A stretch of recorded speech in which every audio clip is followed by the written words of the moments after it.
سڵاتان لێبێت و ئەم کاتتان باش بینەرانی خۆشەویستی تەلەڤیزیۆنی کۆمەڵە و یارمەتی هاوڕێیانی هاوکارم لەگەڵتانم بۆ پێشکەشکردنی گەشتی هەواڵەکانی سەر لە بەیانی ڕۆژی سێشەممە سەرەتا سەردێڕی گرنگترین هەواڵەکان.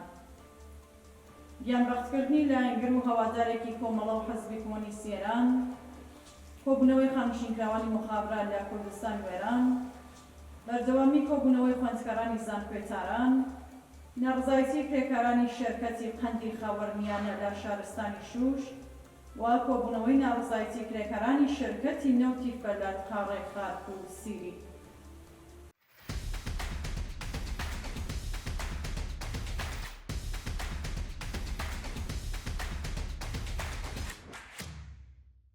گیانبەختکردنی لایەنگر و هەوادارێکی کۆمەڵە و حەزبی کۆمۆنیستی ئێران. ڕۆژی یەکشەممە 30 سەرماوەزی 1404 هەتاوی لایەنگر و هەوادارێکی کۆمەڵە و حەزبی کۆمۆنیستی ئێران بە ناوی مەحموود باوەڕ خەڵکی گوندی شانشینی بەرپرەی ساراڵ بەهۆی نەخۆشی دڵگیانی بەخت کرد. بە وتەی سەرچاوەکانی هەواڵ، کاک مەحموود لەدایکبووی ساڵی 1312 هەتاویە و لە درێژایی تەمەنیدا چەندین جار بەهۆی چالاکیە مافخوازەکانی لە کوردستان لەلایەن هێزە جەنایەتکارەکانی ڕژیمی کۆماری ئیسلامیەوە ئەشکەنجە و ئازادراوە و تەنانەت حوکمی زیندانی بەسەردا سەپێنراوە. بەپێی هەواڵی گەیشتوو، تەرمی ئەو خۆشەویستە سەرەڕای نیشتەجێبوونیان لە شاری مەریوان بە بەشداری بەرینی خەڵکی ئازادی خواز، دۆستان و هاوڕێیان لە گوندی شانشینی بەرپرەی ساراڵ سەر بە شاری جیواندەرە ئەسپەردەکرا و پەیوەست بە کاروانی ڕێبوارانی ڕێگەی ئازادی. کۆبوونەوەی خانشینکراوانی مخابرات لە کوردستان و ئێران. ڕۆژی دووشەممە 1 بەفرامبەری 1404 هەتاوی خانشینکراوانی مخابرات لە شارەکانی کرماشان، بیجار، مەریوان، سەقز، تاران، ئیسفەهان و چەند شاری دیکە ئێران دژ بە بایەخنەدانی بەرپرسانی ڕژیم بە ژیان و معیشەتیان کۆبوونەوە. بە پێو وێنانەی بەدەستی ناوەندی هەواڵی کۆمەڵە گەیشتوون، بەشداربووانی کۆبوونەوەکە بە وتنەوەی دروشم دژ بە ناکارەمەی بەرپرسانی ڕژیمی کۆماری ئیسلامی و هەڵگرتنی پلاکارد، خوازیاری دابینکردنی بیمەی دەرمانی کارامە، کۆچایی هاتنی گوشاری ناوەندە ئەمنیەکان لەسەر خانشینکراوانی ناڕازی، هاوسەنگسازی هەغدەست، پێدانی هەغدەست و مەزایەت دۆخراوەکان و هەروەها ئازادی دەستبەجێ خانشینکراوانی بەندکراو بوون. دەستبەسەرکرانی دوو ئەندامی بنەماڵەی چیاکۆ یۆسفی نژاد لە شاری سنە. ڕۆژی دووشەممە 1 بەفرامبەر عادڵ و ئاکۆ یۆسفی نژاد، باوک و برای دادخوازی چیاکۆ یۆسفی نژاد، ژینگە پارێزی گیانبەختکردوو لە چیای ئاویەر، پاش بانکێشتیان بۆ ئیدارەی سڵاتی شاری سنە دەستبەسەرکران. بەپێی راپۆرتەکان، هەودوو هاوڵاتیە لە کاتی دەستبەسەرکرانیان تاکو ئێستا لە مافی دەستڕاگەیشتنمە پارێزەر و پەیوەندی لەگەڵ بنەماڵەکانیان بێبەشکران و هێشتا سەبارەت بە ئەو تۆمەتانەی خراوەتە پاڵیان زانیاریەک لە بەردەستانیە. شانی باسا چیاکۆ یۆسفی نژاد، ژینگە پارێز و چالاکی مەدەنی خەڵکی شاری سنە، ڕۆژی یەکشەممە 5 گەلاوێژی ئەم ساڵ پاش 4 ڕۆژ برینداربوونی لە هەڵمەتی کوژانەوەی ئاگری چیای ئاویەر لە نەخۆشخانەی کۆسەری شاری سنە گیانی بەخت کرد. بەردەوامی دەستبەسەرکران و ناڕوونی چارەنووسی هاوڵاتیەکی خەڵکی شاری شنۆ.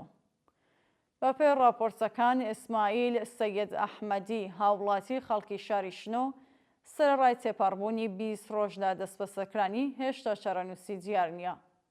راپۆرتەکان ئاماژە بەوە دەکەن کە ناوبرا و ڕێکەوتی 12 سەرماوەز لەلایەن هێزەمنیەکانی ڕژیمەوە لە شاری شنۆ دەستبەسەر و پاشان بەمەبەستی بە ڕەوەچوونی ڕەوەندی لێپرسینەوە ڕەوانەی گرتوخانەکانیەوە ناوەندە لە شاری ورمێ کراوە. شانی باسا سەرەڕای بەدوەداچوونی بنەماڵەکەی لەسەر دۆخی تەندروستی و شوێنی ڕاگررتنی تا کاتی داڕشتنی ئەم هەواڵە سەبارەت بە ئەو بەندکراوە زانیاریەک لە بەردەستانیە و لە مافی پەیوەندی لەگەڵ بنەماڵەکەی بێبەشکراوە. بەردەوامی کۆبوونەوەی خوێندکارانی زانکۆی-تاران. ڕۆژی ڕابردوو کۆمەڵێکی زۆر لە خوێندکارانی زانکۆی-تاران دژ بە گەندەڵی و ناکارەمەی بەرپرسانی ئەو زانکۆیە کۆبوونەوە.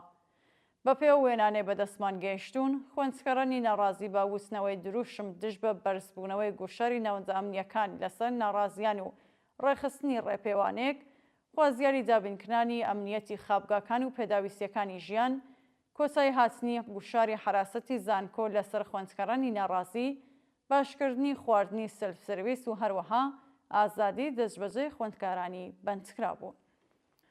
ناڕزایەتی کرێکارانی شەرکەتی قەندی خاوەرمیانە لە شارستانی شوش.